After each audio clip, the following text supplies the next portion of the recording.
Hi there, welcome back to Valhalla Acres. I know it's been a few weeks since I have made a video and I've been a little missing in action, I guess. I actually just finished a 3-part canning / home food preservation course through the community college here with their non-credit program. And it was a lot of fun. We had a great time. It was a fantastic group. I love teaching it because I get to meet so many incredible people and they bring in so much of their life experience and they always bring in wonderful questions. And I love teaching it. It's one of my favorite things to do. So 3 weeks ago during our water bath class, we were talking about what else do the people in the class want to learn how to do? And the topic of fermentation came up.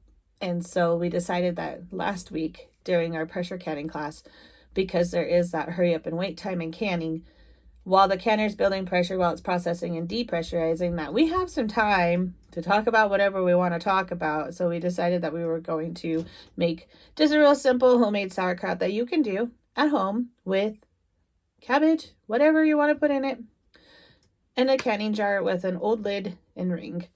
Super simple, okay? So in this video, I have put together some step-by-step pictures and slides over the last week of the process because it's not something that can be done in one day. The one thing that I didn't put on there, and you really need to do this, so you're using a canning jar and you don't have the little pipe on it, you're going to put your lid on finger tight just like you would when you're canning, and then you're going to back it off just a little bit so that as the process is going and it's pushing out all that gas, and it's going to push out liquid with it too. It needs to escape out of the jar. So, and this is kind of its burping, okay? So it's really important that you do that or it's going to buckle the lid and you're going to be like, what is going on? So make sure that you do that. And throughout this video, there's words on the screen so you can pause it and see what it says. There's one section kind of in the middle there of listening to the jars, because the jars, when they're in there processing, they make noise. And wherever you put this in your house to ferment, you're going to go, what's that noise?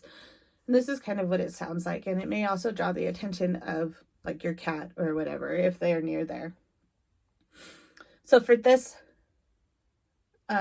video, I had a bunch of cabbage and I chopped that all up, and then I shredded a bunch of carrots. I peeled them and shredded them.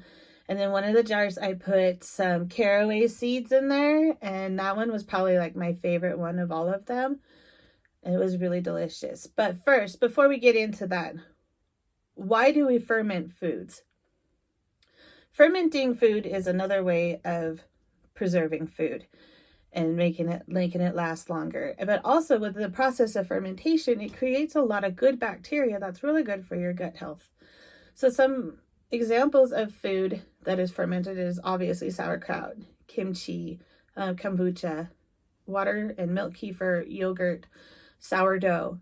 So a lot of those things are done through the process of fermentation. And as long as they don't get heated too hot to kill the good bacteria, then that good bacteria is still in there and is still very good for your gut health. So if you think sourdough bread gets baked, the process in which it goes through to become the bread is the fermentation, and it has its other benefits, and it's delicious. And I think you all will enjoy this video a lot. As you're going through the process, wherever you put your jars to ferment, the length of time it takes for it to ferment is going to differ depending on how cool or how warm it is in that spot. So I used 1/2-gallon jars in this video, and they were done in a week because we have a wood stove going, the freeze dryer is going as well, and the pump puts off a lot of heat in the kitchen, so it actually fermented quite quickly. But watch your jars. If the action starts to die down, you can go ahead and give it a taste. See if it tastes like sauerkraut. If it's too salty still, then it's probably not done. If it's not as crunchy as it should be, it's probably gone too far. So I put the brine recipe on here too. It is a ratio of 2.5 tablespoons of salt, non-iodized salt, to a quart of water. If you have hard water, or if you're on city water where they add stuff to it to make it taste better and to make it safe, you might want to get like just purified water from the store for this, okay? So make sure that you make enough brine to cover your stuff, and then you want extra because it's going to push out fluid and you need to keep it topped off, and you want to make sure that your food stays submerged. So please, if you have any questions at all, contact me. I'll put all my contact information in the description. Enjoy. There are endless possibilities. This is just a simple brine that you can use to get you started on so many wonderfully fermented things. It's not limited just to cabbage or carrots. And you'll see in one of the jars, my 6-year-old was like, let's do a whole jar of shredded carrots. And I'm like, oh my goodness, I don't know what we're going to put that on, but it tastes really good. And I have done just like sliced carrots and some fresh dill and fermented that, and it was amazing in the past. And have fun. This is so fun. And really simple and a good way to get started. And again, if you have questions, please let me know. One thing is, yes, you can the sauerkraut or things that you fermented through this process, because it creates that acid that you need, like you would need for pickling things, but it kills the good bacteria. So that's up to you.